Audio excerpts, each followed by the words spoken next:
Penkeb lioklanab abiku Samos kla yagalan. Samos oxkla nagalan wet bedab. Samos kla keshav galan. Ankeb peng lioku ay Afrikiv naidei. Ainkeb nuzik sini omzadei frib tikeshav. Ainkeb nuzik sini makisal winkla sidiao omzad tikesemek. Nab lioti tia dekrib. Outiloj ne urki hamdallai jelos à hamdallai. Anza keb et toi aussi ne urki bambeto jeloge à bambeto. Ishbi epuin où tu viens ou d'où tu viens ne epuin Madina, je viens de Madina. Amshklani me vive Kiasp, quel est le nom de ton village? Na me vive Kiasp Kla de là-bas, le nom de mon village c'est de là-bas. Ok, c'est ça un peu la leçon, merci beaucoup. Mesdames et messieurs, aujourd'hui, nous allons parler de l'Afrique. En réalité, on sait que le monde est forgé à travers ces 4 grandes familles. La famille chinoise et ses familles, la famille hindoue et ses familles, la famille occidentale et ses familles. Et en plus de ça aussi, la famille africaine. Aujourd'hui, nous allons parler de l'Afrique et ses problèmes. Donc, c'est un continent qui est diminué. C'est le plus faible continent. Et encore, parmi les 4 grandes familles, c'est la famille la plus faible. Et même les 3 autres familles le savent. Et même les 3 autres familles le savent. Donc, on sait que ça, c'est la famille démunie. Et même peut-être on considère que ça, c'est la famille qui n'est pas sur le bon chemin. Et même les Africains se demandent pourquoi jusqu'à présent ça ne bouge pas. Bon, il y a des présidents. Ici, il y a des présidents dans les autres familles aussi. Il y a des présidents. Ils ont des ministres là-bas, ici aussi il y a des ministres. Ils ont des présidents de l'Assemblée ici encore. Ils ont des présidents d'Assemblée ici encore, il y a des présidents d'Assemblée. Mais ici, rien, presque, la plupart des pays africains, ça ne bouge pas.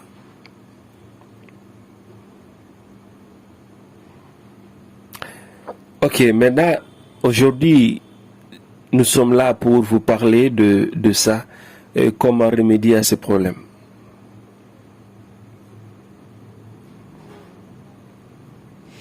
Ok, si réellement nous prenons l'Afrique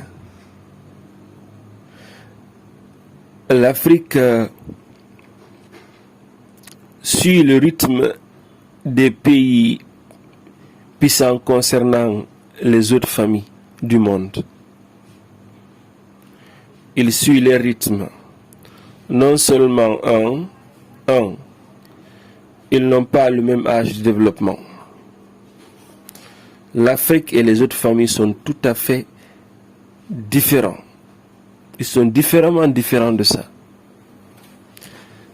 En matière de l'âge, concernant d'abord le développement, ils ne sont pas égaux.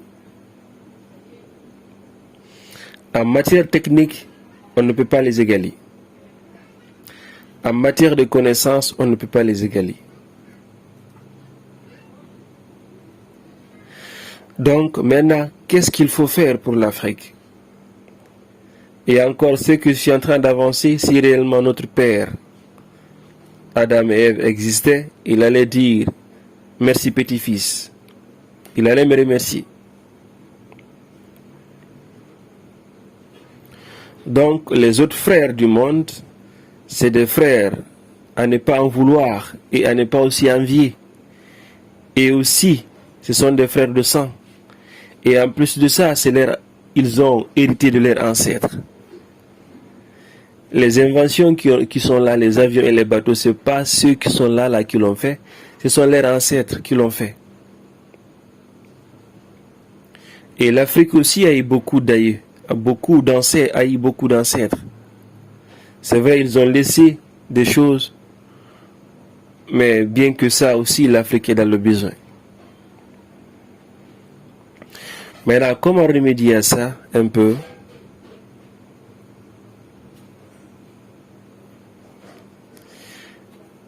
D'abord, quand un président vient au pouvoir en Afrique ici, supposons qu'il a fait 5 ans. Quand il fait ces 5 ans-là, il quitte. Quand un autre président aussi vient, lui aussi il trace un autre chemin. Supposons que quand un président vient, il dit donc je vais goudronner la route T1. Quand il goudronne ça, moi aussi je viens. Quand je viens, je dis bon, moi je vais goudronner la route T8 ou bien T20. Et ça trouve que tout ça là, c'est pour séduire la population. Le développement n'a pas besoin de ça. Le développement, on ne regarde pas la joie de la population, ni la passion de la population. On suit ce qu'il faut pour le pays. On a juste besoin de dire, nous voulons voir la beauté de tel pays dans 100 ans. Nous voulons voir la beauté de notre pays dans 500 ans. Dans 500 ans, nous voulons voir un bel pays. C'est comme ça que les chefs doivent penser. Et non pas dire, les Allahs sont très très difficiles, il faut aller les séduire. Non, c'est pas comme ça. Le développement, c'est comme planter un arbre. On plante petit, ça grandit petit à petit, c'est comme ça on développe. Et si supposons, quand quelqu'un vient, il plante un arbre, ça n'a même pas commencé de pousser, un autre aussi vient dire, moi aussi je vais planter à côté. Il va les rapprocher de tel point que quand ils grandissent à un certain niveau, les deux plantes là vont s'entremêler et finalement rien ne donne. Ça ne donne rien. Donc en Afrique ici, il faut qu'il y ait des traçabilités de 100 ans. Ça veut dire, ceux qui sont au niveau de l'Assemblée nationale, ou bien si ce n'est pas ceux, quand même, eux là, ils vont chercher des gens qui savent bien réfléchir. Ces gens-là vont réfléchir sur le programme du pays. Ils vont réfléchir non seulement concernant les routes, concernant l'eau, où nous allons puiser de l'eau, ou bien où nous allons faire une source d'eau, où nous allons faire telle chose, où nous allons faire telle chose, où nous allons faire telle chose. C'est comme ça qu'ils vont réfléchir et réveiller des idées et calculer les choses, analyser et tracer un programme de 100 ans. Et l'alternance des présidents qui vont venir. Quand un président vient, on n'a pas besoin de dire qu'il était venu avec ton programme. Il y a déjà un programme qui est tracé. Donc, quand un président vient, tu suis le programme là. Toi, tu quittes. Si réellement tu as bien suivi le programme, c'est OK. On montre ça à toute la population, dit que OK, donne-lui encore deuxième mandat, il va poursuivre les choses. C'est comme ça un pays doit bouger. C'est comme ça un pays évolue. Un pays pauvre qui n'a rien, qui n'a même pas commencé de bouger. Un président vient, il dit il est venu avec son plan. Il essaie de construire ça, il mélange tout. Après encore, quand lui il quitte, un autre aussi vient, il dit que moi je suis venu avec mon programme. C'est pas comme ça on développe un pays. Un pays, c'est pas comme peindre sa chambre ou bien mettre là-bas le lit, amener l'armoire et le congélateur, et le ventilo et la télévision. C'est pas comme ça dit. C'est pas comme ça on développe un pays. Un pays est différent d'une chambre. C'est différent aussi d'un quartier. Donc il y a tas de choses en Afrique ici à régler. Ça ne finit même pas. Même des fois, même beaucoup de gens se demandent est-ce que réellement il y a des gens, est-ce qu'il y a des personnes instruites en Afrique? Beaucoup de gens aussi ne savent pas. C'est pas l'instruction qui développe un pays. Non. Le savoir est un instrument de l'intelligence. Ce n'est pas une intelligence. Celui qui aura une facilité de développer une nation, c'est celui qui a une très puissante capacité de penser et de réfléchir.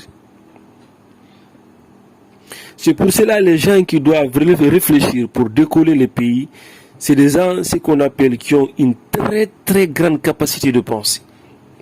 Il y a des gens naturellement qui existent dans tous les pays au monde, qui savent, même qui ressentent les choses. Ils ressentent même les décisions prises, ils ressentent même la finalité de ça. Ils ressentent quand le pays prend tel chemin, ils ressentent les choses et non, ici c'est pas bon. Hein. Car leur esprit, c'est naturel, ils peuvent tirer 100 ans, 200 ans, 500 ans. Leurs décisions, ils peuvent tirer, voir les réponses dans la clarté. Ça existe dans tous les pays au monde. Maintenant, il faut les réunir ces gens-là, les regrouper. Ils vont essayer qu'à travers leurs pensées, ils vont essayer d'imaginer les programmes, comment faire les traçabilités pour le pays. On peut être président, on peut être instruit, rempli. On peut lire tout un salon de livres. On peut lire des milliers de livres, voire même des millions de livres. Mais ces millions de livres-là ne vont jamais augmenter l'intelligence du président. C'est juste, ce sont des instruments. Ce sont des instruments, quand il pense pour faire quelque chose, ce sont des instruments qu'il utilise pour faire ces choses-là. Et ça ne développe pas son intelligence. C'est pour cela que j'avais lu un livre, l'un des présidents américains, je ne sais pas si c'est le 10e ou si c'est le 4e, je ne me rappelle pas. Lui, c'est lui qui a construit les États-Unis, c'est lui qui a fait, même dans les livres qu'ils ont écrits, c'est lui qui a fait les États-Unis de maintenant. Les États-Unis de maintenant, c'est à cause de lui. On le disait, c'est un philosophe. Pourquoi? À cause de sa capacité de penser et d'imagination. Donc c'est l'imagination qui construit un pays et non pas l'état de papier mangé. Non. Même si tu dis les millions de papiers, ça ne va jamais augmenter ta manière de penser. La manière de penser ressemble à un réseau. C'est naturel. C'est naturel chez la personne. Ne cherche pas à avoir une grande imagination de pensée. Vous voyez un peu, c'est naturel chez la personne. La personne naît avec ça, c'est comme ça, c'est naturel. Personne ne va augmenter ça pour toi, c'est naturel. Si le président a une grande capacité d'imagination, là le pays a eu la chance. Dans le cas contraire, il va faire de ce qu'il a fait. Donc, en réalité, un président ne doit pas venir avec ses plans, dire que donc, nous voici notre plan de développement pour convaincre la population. Non. Un pays qui veut évoluer n'a pas besoin de convaincre la population. Déjà, ce sont des tracés qui ont été faits déjà, programme de 100 ans, tracés de choses clairement. Et maintenant, les gens qui vont venir, les présidents, quand ils s'alternent au pouvoir, quand le président vient, il n'a pas à dire là, il a ses plans. Non, non, non, on n'a pas besoin de ça.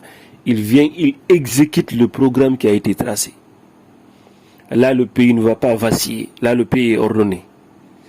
Mais dire que, donc moi, si je suis venu avec mon plan, suivez-moi, bon, votez pour moi, non, non, non, non, non, non, non, non, non, non, non, non. En réalité, c'est lui qui veut la présidence. Cherchez plus une personne qui sait imaginer, qui sait, comment dirais-je, analyser les choses, qui peut imaginer les décisions qui sont prises, quelles sont les conséquences. Un président doit être une personne de conséquences que de causes. Donc, c'est ça un peu. C'est ça beaucoup, c'est ça réellement le dérapage de l'Afrique. L'Afrique n'a pas un plan de développement, un long plan de développement. C'est des plans de développement très très restreints. C'est des gens qui se comparent aux pays puissants, qui se comparent à leurs frères de sang. Par exemple, la Chine, l'Occident, la famille hindoue qui se compare à eux. Non. Si réellement il faut la démocratie, mais alors l'intérim de la démocratie, il faut tracer les choses pour aller dans le bon chemin.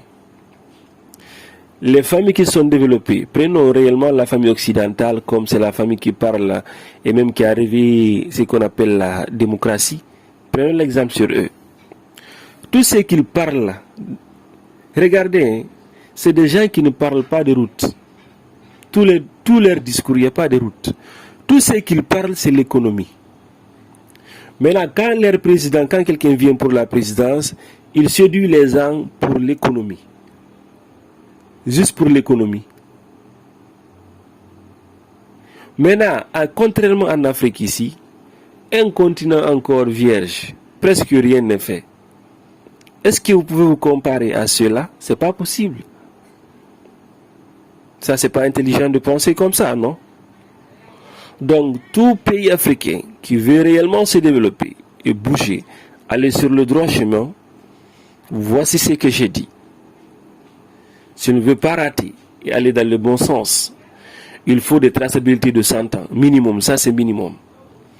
Et encore, quand les traçabilités là sont faites, le président est obligatoirement obligé de suivre ça. Il n'a pas besoin de créer autre chose. Non, non, non, non, non, non. Il suit les tracés. Si c'est des routes, il fait les routes. Il suit le plan de développement. Il suit le plan qui a été tracé par des gens qui ont réfléchi, qui sont capables d'avoir, ceux qui ont des niveaux de pensée extrêmement forts. Donc ils doivent suivre, les présidents qui vont s'alterner doivent suivre ces plans-là. C'est comme ça on développe un pays. Si réellement l'Afrique suit ce chemin-là, certes, ils vont retrouver le bon chemin. Et dans les cas contraires, s'ils disent que chaque président doit amener son plan de développement, ils vont retarder à chaque fois. Chaque fois, ils vont retarder. Tout le monde sait, pour construire un bâtiment, il faut le soubassement, il faut les briques, et ainsi de suite. C'est des étapes et des étapes. Le monde aussi est fait comme ça, c'est des étapes. Maintenant, il faut qu'il y ait des traçabilités de longue date. De longue date. Donc, à travers ça, toute alternance qui viendra, là, les présidents vont suivre ce qui est tracé. Et non pas ce qu'ils imaginent être vrai. Non. Là, le pays ne va pas déraper. Donc, c'est ce que j'avais à dire. Merci beaucoup. À la prochaine.